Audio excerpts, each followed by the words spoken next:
آج سے 1 صدی قبل جب چائنا میں زلزلہ آیا تھا تو لاکھوں لوگ جو ہے وہ ملبے تلے دب گئے اور خاک کا ڈھیر بنے تھے، اور ایک بہت بڑی بلڈنگ جب وہ نیچے گرتی ہے تو اس کے ملبے کو اٹھایا گیا تو کافی دن لگ گئے اس ملبے کو اٹھانے کے لیے، لیکن ایک جگہ دیکھا گیا کہ وہ سل تھی، اس کو اٹھایا تو نیچے ایک چھوٹا سا بچہ ہے اور ساتھ ایک خاتون ہے اور دونوں بے ہوش ہیں۔ انہیں وہاں سے اٹھا کے ہاسپٹل لے آئے اور اس خاتون کو ہوش آئی تو اس سے لوگوں نے سوال کیا کہ ہم نے ایک عجیب کام دیکھا ہے کہ تیرے ہاتھوں کی انگلیاں جو تھی وہ زخمی تھی، سارا بدن تو تیرا محفوظ ہے، تو تیری یہ 10 انگلیاں ہیں یہ ساری زخمی تھی، اس کی وجہ کیا ہے؟ تو وہ خاتون کہتی ہے کہ یہ میرا بیٹا 2 دن تو میں اس کو اپنے چھاتی کا دودھ پلاتی رہی، اور جب دودھ خشک ہوا تو میں اپنی انگلی اس کے منہ میں ڈالتی، کبھی اپنی زبان اس کے منہ میں ڈالتی، کیونکہ زبان بھی کانٹا بن چکی تھی، لیکن یہ بیٹا خاموش نہیں ہوتا تھا، روتا تھا، اور مجھ سے اس کا رونا دیکھا نہیں گیا۔ اور وہ خاتون کہتی میں اپنی انگلیوں کو کاٹتی، اس کو چباتی، اور جب خون نکلتا تو میں اپنے بیٹے کے منہ میں انگلی رکھ دیتی، اور میں نے اتنے دن اس بیٹے کو اپنا خون دے کے اس کی جان بچائی ہے۔ اور یار ماں اپنا خون دینے کے لیے بھی تیار ہے، ماں کتنی اولاد کے لیے محنت کرتی ہے، سلائی مشین چلا رہی ہے، گھر میں فٹ بال سی رہی ہے، اور بوڑھا باپ فیکٹریوں میں دھکے کھا رہا ہے۔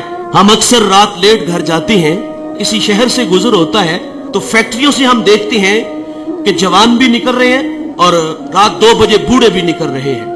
جوانوں کو دیکھ کے تعجب نہیں ہوتا، بات سمجھ میں آتی ہے کہ ان کے خواب ہیں، کچھ سپنے ہیں، یہ بڑا گھر چاہتے ہیں، یہ بڑی گاڑی چاہتے ہیں، اس کے لیے یہ 18 گھنٹے محنت کر رہے ہیں۔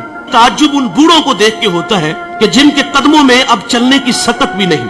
یہ وقت تو خدمت کروانے کا تھا، لیکن یہ فیکٹریوں میں دھکے کھا رہے۔ والدین کی عظمت کو سلام کرتا ہوں، یہ 18 گھنٹے کام اس لیے کرتے ہیں کہ پہلے ہمارے بچے اسکول میں پڑھتے تھے، اب کالج میں ہیں، یونیورسٹیوں میں پڑھتے ہیں، اب خرچے بڑھ گئے ہیں، ان کی تعلیم کو مکمل کرنے کے لیے وہ 18 گھنٹے کام کرتے ہیں۔ اور ان بوڑھوں کے پیش نظر یہ بھی ہوتا ہے کہ ہم نے تو ساری زندگی مستریوں کے پیچھے دابڑے اٹھائے، فیکٹریوں میں دھکے کھائے، کل کو ہماری اولاد ہماری جگہ پہ نہ کھڑی ہو۔ وہ ہمیں آسودہ کرنے کے لیے، آسودگی دینے کے لیے خود 18 گھنٹے کام کر رہے ہیں، لیکن افسوس انہوں نے محنت سے پالا، انہوں نے ہمیں معاشرے میں جینے کے گر سلیقے دیے، ہمیں تعلیم کی دولت سے آراستہ کیا۔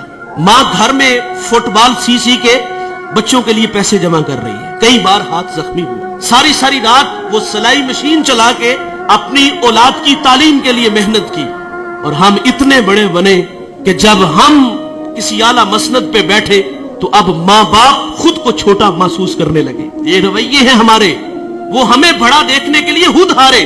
مجھے سرے راہ ایک بوڑھا ملا، وہ چنے بھون رہا تھا تو میں اس کے پاس رک گیا اور اس کا ہاتھ بھی کام نہیں کر رہا تھا۔ میں نے کہا بابا جی اس عمر میں بھی کام کرتے ہو؟ تو وہ بوڑھا مجھے کہتا ہے کہ مولوی صاحب میرا پتر 14ویں کلاس میں پڑھتا ہے۔ لیکن سخت افسوس، ہم بڑے بنے تو ماں باپ خود کو چھوٹا محسوس کرنے لگ گئے۔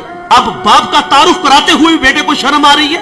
او بھائی، تم علامہ ہو، تم مفتی ہو، تم بہت بڑے پیر ہو، تم بہت بڑے سیاستدان ہو، پورے ضلع کے تم مالک ہو، لیکن صاحب جب گھر آیا کرو نا تو یہ سارے سٹار، یہ سارے اعزازات اتار کے آیا کرو۔ جب گھر میں داخل ہوا کرو تو وہی 25 سالہ پرانا ببلو بن کے آیا کرو۔ امام اعظم ابو حنیفہ رحمت اللہ علیہ، کتنا بڑا نام ہے، آپ کے استاد حماد رحمت اللہ علیہ کی مسند پہ بیٹھے ہوئے ہیں، آپ کا فتویٰ چلتا ہے، اور ماں امام اعظم کو وہی بچپن کا وہ جو ہے وہ بھولا بالا بیٹا سمجھتی ہے، اور ماں اکثر کہتی کہ مجھے یہ مسئلہ درکار ہے، یہ میں نے مسئلہ پوچھنا ہے، فلاں جگہ ایک بوڑھا عالم ہے، چلو اس کے پاس مسئلہ پوچھنے چلتے ہیں۔ بیٹا یہ نہیں کہتا ماں میں خود بہت بڑا عالم ہوں، ماں نے کہا اس عالم کے پاس جانا ہے، تو امام اعظم سواری تیار کرتے، ماں کو اس پہ بٹھاتے اور خود نکیل پکڑتے اور آگے آگے خود چلتے، اس عالم کے پاس جاتے، دستک دیتے، وہ باہر آتے تو اس کی حیا سے نگاہیں جھک جاتی اور کہا میری ماں نے آپ سے کوئی مسئلہ پوچھنا ہے تو ان کی ذرا رہنمائی فرمائیے۔ وہ مسئلہ پوچھتی تو وہ امام اعظم سے کہتا کہ اس کا جواب کیا ہے، آپ ارشاد فرمائیں۔ آپ آہستگی سے فرماتے اس کا یہ جواب ہے، اور آپ تھوڑی سی اونچی آواز میں میری ماں کو مسئلہ بتا دو۔ ساری زندگی ایسے ہی ہوا، اور ماں باپ کے لیے تو اولاد وہی 25 سالہ پرانی ہونی چاہیے نا. لیکن افسوس کہ ہم گھر میں بھی آتے ہیں تو پیر بن کے آتے ہیں. افسوس کہ ہم گھر میں بھی آتے ہیں تو بہت بڑے علامہ بن کے آتے ہیں. ان کی قدر کرو صاحبو. قدر نعمت زوال نعمت کے بعد ہے. اگر یہ روٹ کر کے چلے گئے تو ہم سے عرش کا رحمان ناراض ہو جائے گا. اس ویڈیو کو شیئر ضرور کریں. ہو سکتا ہے آپ کے ایک شیئر سے یہ بات کسی کے دل میں اتر جائے.